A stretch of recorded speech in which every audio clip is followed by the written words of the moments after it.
Hello guys, आप सभी का स्वागत है आपके अपने YouTube channel mathematics teaching centre पर। दोस्तों, मैं हूं कन्हैया कुमार। अभी जो मेरे पीछे आप क्वेश्चन देख रहे हैं बहुत दिनों के बाद, ये आपको प्रॉफिट लॉस के सीरीज का इंपॉर्टेंट क्वेश्चन ही समझिए इसको। आइए देखते हैं इसको हम लोग। इसमें कह रहा है जी, किसी वस्तु को, पहले वीडियो पॉज करके खुद से ट्राई करिएगा। इसमें कह रहा है कि किसी वस्तु को 560 रुपया में बेचने से हुई हानि 720 रुपया में बेचने पर हुए लाभ से 50 रुपया अधिक है, तो वस्तु का क्रय मूल्य क्या होगा। आपका 625 है, 650 है, 600 और 665 है। यही चार ऑप्शन है आपका। देखिए, जब इसको हम लोग बेसिक अप्रोच से यहाँ करें सॉल्व, तो पहले इतना दिमाग लगाइए, पूछ रहा है वस्तु का क्रय मूल्य क्या होगा। तो आप मान लीजिए क्रय मूल्य मतलब कॉस्ट प्राइस कितना रहा होगा जी, x रुपया।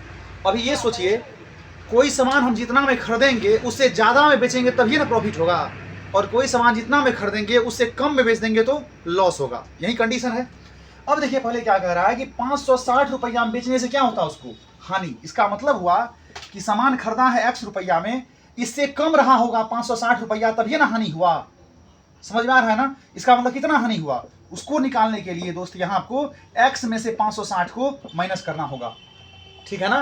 तो 560 रुपया में बेचने से हुई हानि, इसका मतलब हो गया कि जब x माइनस 560 करेंगे हमको हानि निकल जाएगा।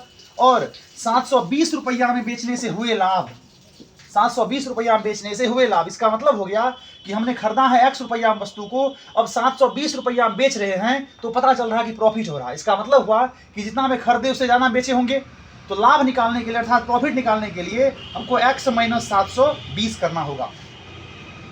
x माइनस 720 नहीं दोस्त, यहाँ 720 माइनस x करना होगा, क्योंकि बड़ा में से हमें छोटा को माइनस करना होता है, ठीक है ना। हमने x रुपया वस्तु खरीदा और 720 रुपया बेचने से लाभ हो रहा है। इसका मतलब हो गया कि मेरा 720 बड़ा होगा और x छोटा होगा। तो 720 में से जब x को यहाँ माइनस करेंगे तो हमको प्रॉफिट पता चलेगा। समझ में आ रहा है ना। इसका मतलब हुआ कि किसी वस्तु को 560 रुपया में बेचने से हुई हानि 720 रुपया में बेचने से हुए लाभ से 50 रुपया अधिक है। इसका मतलब हो गया कि प्लस 50 को यहाँ करना है, ठीक है ना। आइए इसको करते हैं सॉल्व। तो आपका हो गया जी x माइनस 560, इधर में आपका हो गया 720 माइनस x, और प्लस में आपका 50 हो गया। जब यहाँ देखें दोस्त, आपका x तो रहेगा ही, ये माइनस x इधर आने के बाद प्लस x, इधर आपका 720 और 50 770, ये जो आपका प्लस है यहाँ, सॉरी माइनस है 560, इधर आने के बाद प्लस आपका हो जाएगा 560, ठीक है ना। तो बताइए x प्लस x 2x, दोनों को जोड़िए, 0 0 0 हो गया। फिर आपका 7 6 13 का 3, एक बच गया ना। फिर उसे 7 5 12 1 13, 13 से 30 हो गया जी। 2 से काटिएगा इसको, 2 छा के 12, 1 2 पंचे 10, फिर 2 पंचे 10, सही है।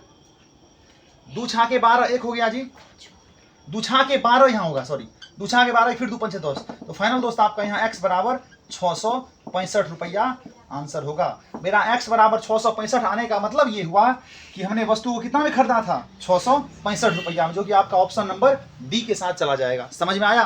थैंक यू दोस्त।